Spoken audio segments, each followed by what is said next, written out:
అంతా మాక్సిమం 70% ఆంధ్రలోనే ఉన్నారు. అన్ని రాష్ట్రాలలో ఈ ప్రభుత్వం ఏర్పడ్డది. రవి గారు అన్ని రాష్ట్రాలలో ఉంటారు, అంటే ఇతర రాష్ట్రాలు అన్ని కలిపి అన్ని రాష్ట్రాలలో కలిసి ఉంటారు. మేమేమంటున్నాం, తెలంగాణలో నా 40% ఈజీగా ఉంటారు. నేను కాదంటలేదు. ఇతర మేమేమంటున్నాం, రాష్ట్రాల్లో కలిపి ఒక 60-70% తెలంగాణకు ఏపీ కలిసి ఉన్నప్పుడు మొత్తం టోటల్ గా హైదరాబాద్ హైదరాబాద్ లో ఎంత ఉంటారు? రవి గారు 40% ఉంటారు ఆంధ్రలో. ఆంధ్ర అని ఇతర రాష్ట్రాలు. రవి గారు ఓకే. ఆంధ్రప్రదేశ్ కలిసి ఉన్నప్పుడు వచ్చి ఇక్కడ ఉన్నారు. వాళ్ళ పిల్లలు ఈ రోజు ఇక్కడ లోకల్ అండి, వాళ్ళు Right. తెలంగాణ పౌరులు వాళ్ళు. అది రైట్. ఫోన్లో ఇప్పటికైనా క్లారిటీ ఉంది. రైట్. రామరెడ్డి గారు సరే, అంటే ఆయన అడుగుదాం, ఎందుకంటే ఆయన అధికార పార్టీ కాబట్టి ఆయన క్లారిటీ తీసుకుందాం. ఇప్పుడు ఏదైతే మన కేటీఆర్ గారు చేసినటువంటి ఈ చిట్ చాట్లో మీరు గమనించినటువంటి అంశాలు ఏంటి అంటే, ఇప్పుడు చూడండి, మేము ఆల్రెడీ అధికారం చేపడతాం, సెకండ్ ప్లేస్లో బీజేపీ ఉంటుంది, కాంగ్రెస్ థర్డ్ ప్లేస్ అని చెప్పి క్లియర్గా చెప్పడం జరుగుతుంది. అంటే ఏంటి అంటే మీరు కూడా గెలవాలని ఆయన ఉద్దేశం చెప్తున్నాడు. ఒకవేళ ఏమైనా అవకాశం ఉంటే మీ ఇద్దరు మరి పొత్తు వెళ్ళే అవకాశం కూడా ఉండొచ్చు అనేది కూడా ఆయన ఆశ, అంటే ఆయన ఆశాభావం అనుకున్నట్టుగా కొంతమంది మాట్లాడుతున్నారు. వాళ్ళు మాట్లాడటం ఆయన ఏం అనలేదు కానీ కాంగ్రెస్ ప్రచారం అది. మీ అభిప్రాయం ఏంటి? ఇప్పుడు టిఆర్ఎస్ పార్టీ క్లిష్ట పరిస్థితిలో ఉందని జనరల్ గా వస్తున్నట్టు చాలా విషయాలు. టిఆర్ఎస్ అనకండి, ఎందుకంటే రక్షణ సేన, అది తెలంగాణ టిఆర్ఎస్ అంటే తెలంగాణ రేవంత్ సేన. రేవంత్ సేన వచ్చింది అది. అయితే టిఆర్ఎస్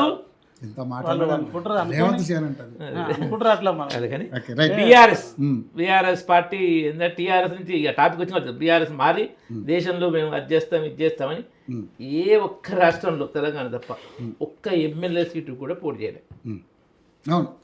పేరు భారత రాష్ట్రాన్ని మార్చుకున్నది. తర్వాత తెలంగాణలోనే ఏ ఒక్క లోక్సభ స్థానం గెలుచుకోవాల్సిన పరిస్థితికి వచ్చింది. ఎమ్మెల్సీ ఎన్నికల్లో టీచర్స్ గ్రాడ్యుయేట్స్ మన అసెంబ్లీ ఎన్నికల తర్వాత ఓడిపోయిన తర్వాత పోటీ కూడా చేయలే టీఆర్ఎస్. ఉన్న 2 స్థానాలు సిట్టింగ్ స్థానాలు కోల్పోయింది, కంటోన్మెంట్, జూబ్లీ హిల్స్. 10 మంది ఎమ్మెల్యేలు పార్టీ వదిలిండ్రు, ఒకరిద్దరు వచ్చిరా రాలేదా ఊగిసలాట ఉండ్రు. ఎంపీగా పోటీ చేసిన ఆయన కూడా బీఆర్ఎస్లో ఉండని స్పీకర్తో తీర్పు వచ్చినా దాని మీద ఇక మరి కోర్టులో కూడా పోరాటం ఎంతవరకు వచ్చిందో, మేము ఆయనను సస్పెండ్ చేసామని సుప్రీంకోర్టు కూడా ఇచ్చిన ఇవన్నీ వచ్చినాయి. వాళ్ళ ఎమ్మెల్యేలను కూడా కాపాడుకోలేని పరిస్థితి. ఘోరం వల్ల ఒకటి దానం నాగేంద్ర ఒక ఘోరం అయితే 3 ఉన్నాయి.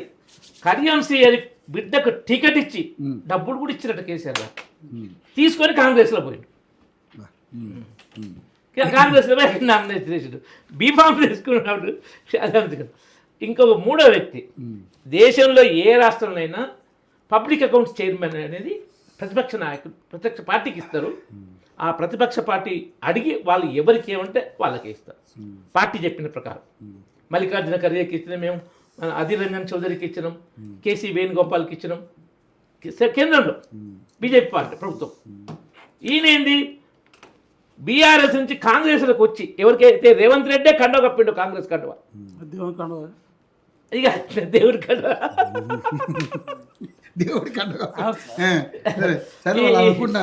షేర్లింగంపల్లి ఎమ్మెల్యే అరకపూడి గాంధీ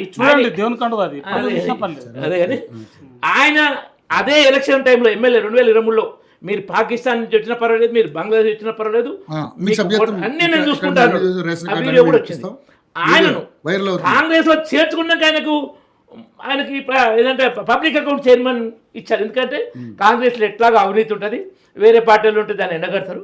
నువ్వు మా పార్టీలోకి వచ్చిన నువ్వు బీఆర్ఎస్లో ఉన్నట్లు లెక్క, మా అవినీతి లేదని సర్టిఫై చేసినట్టు లెక్క ఉంటుందని అంతా ఓపెన్ ఘోరం టెండర్ పంచుకోరు. అయితే బీఆర్ఎస్ పరిస్థితి అంటే హరీష్ రావు తోటి విషయంలో వాళ్ళకి పెద్ద సమస్య ఉంది. ఏది కేసీఆర్ కుటుంబానికి, ఆయన మేనల్లుడే కానీ కుటుంబం నుంచి బయట వ్యక్తి. ఏ సమస్య? కేటీఆర్ హరీష్ రావు లాగా మాట్లాడలేడు తీయగా. రేవంత్, హరీష్ అండ్ కేసీఆర్ ఇలా మాటకారులు.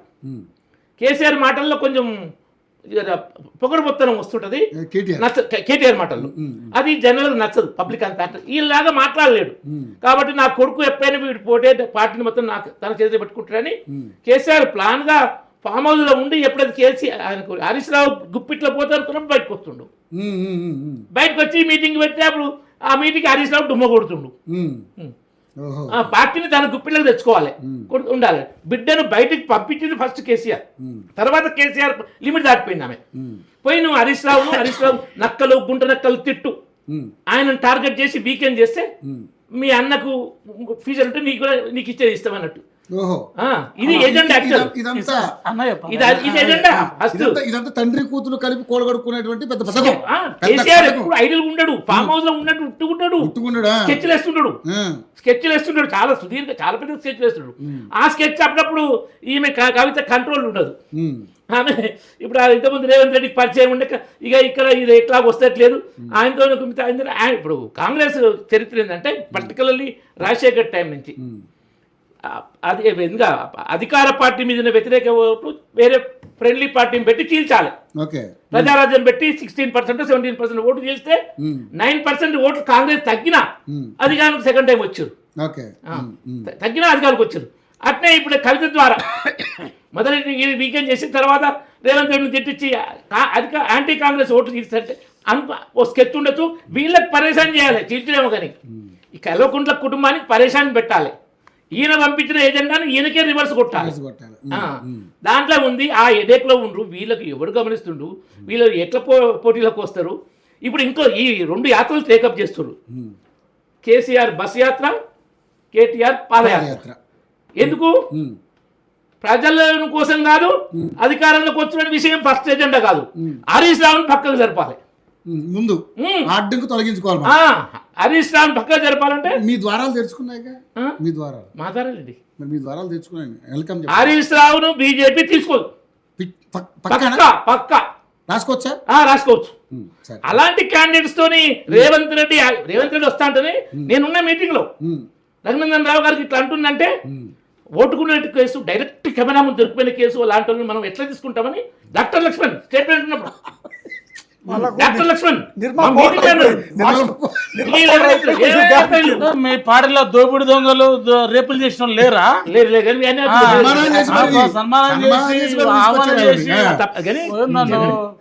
అది కెమెరా ముందు దొరికే కేసు కేసీఆర్ పండబెట్టి కదా 2015 కేసు. అయితే ఇప్పుడు బీఆర్ఎస్ కి భవిష్యత్తు లేదు కానీ చెప్పుకోవాలి. ఉట్టిగా మేమే గెలుస్తాం, ఉట్టిగా అంటే దానికి వాల్యూ రాదు. బీజేపీ మాకు పోటీ అంటే కొంచెం ఎట్లాగో బీజేపీ పెరుగుతుంది. పశ్చిమ బెంగాల్ అసెంబ్లీ దేశవ్యాప్తంగా 17 రాష్ట్రాల ముఖ్యమంత్రులు, 4 రాష్ట్రాల్లో ఎన్డీఏ 21 రాష్ట్రాలు 25లో 70% కంటే బీజేపీ కేంద్ర ప్రభుత్వం కాకుండా రాష్ట్రాలు ఉన్నాయి. కాబట్టి లార్జెస్ట్ పార్టీ లేని అందులో డౌట్ లేదు, పెరుగుతుంది. కొత్త రాష్ట్రాలు, ఒరిస్సా కొత్తగా వచ్చింది, బెంగాల్ కొత్త, బెంగాల్ గెలుపు మామూలు గెలుపు కాదు.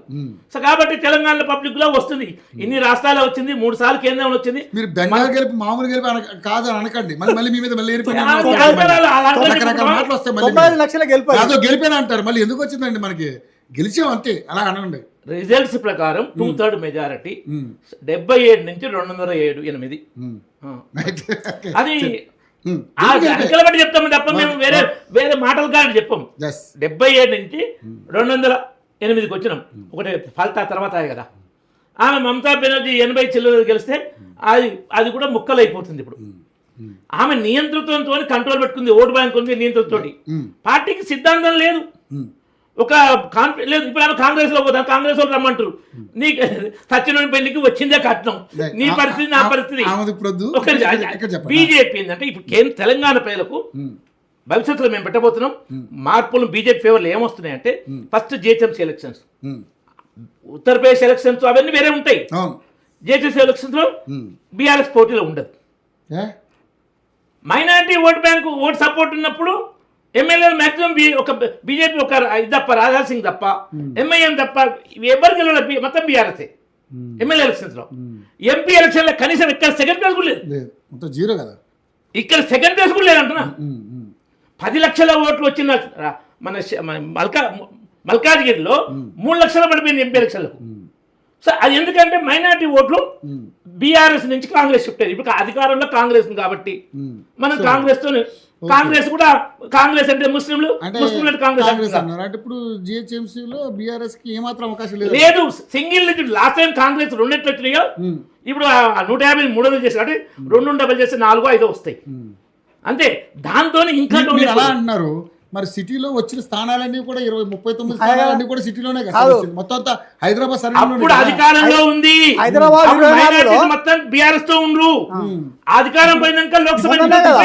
ఇప్పుడు జోడీ కట్ అయింది కాబట్టి ఓకే 37% నుంచి 17% పడిపోయారు రాష్ట్రం మొత్తంలో ఓకే పర్టికులర్ హైదరాబాద్ బాగా పడిపోయారు ఓకే కాబట్టి ఇప్పుడు జీహెచ్ఎంసీ ఎన్నికల్లో మైనార్టీ యాంటీ బీజేపీ మైనార్టీ ముస్లిం మైనార్టీ ఎక్కడైనా ఏ ఒక్క పార్టీకి వేరు ఇక్కడ ముఖ్యమైన పాయింట్ చెప్పాలి ఉత్తరప్రదేశ్లో పోతే అఖిలేష్ యాదవ్ ఎస్పీకి వేస్తారు బీహార్కి పోతే ఆర్జేడీకి వేస్తారు ఢిల్లీకి పోతే ఆమ్ ఆద్మీ పార్టీకి వేస్తారు బెంగాల్ పోతే మమతకి వేస్తారు తమిళనాడు పోతే డిఎంకే ఇప్పుడు టీవీకే ఇంకో దగ్గర కమ్యూనిస్ట్ పార్టీ ఏంటంటే బీజేపీని ఓడించడానికి ఏ పార్టీ ఉందో ఆ పార్టీకి వేస్తారు వాళ్ళ కోపం సో అది అట్లా ఇప్పుడు ఏంటంటే వీళ్ళు కాంగ్రెస్కి వస్తారు కాబట్టి జీహెచ్ఎంసీ ఎన్నికలతో బీఆర్ఎస్ ఒక్క విషయం చెప్పండి తర్వాత 6 నెలల ముందు ఇంతకుముందు మీకు కూడా చెప్పారు తెలంగాణ ఎలక్షన్స్ అసెంబ్లీ ఎలక్షన్ 6 నెలల ముందు కర్ణాటక ఎలక్షన్స్ ఉన్నాయి కర్ణాటకలో కాంగ్రెస్ ఘోరం పడిపోద్ది బీజేపీ బంపర్ మెజార్టీ గెలుస్తుంది దాంతో మొత్తం తెలంగాణ వాతావరణం బీజేపీ అయిపోద్ది అప్పుడు కాంగ్రెస్ డౌన్ అయింది జీహెచ్ఎంసీ తర్వాత బీఆర్ఎస్ డౌన్ అయింది కదా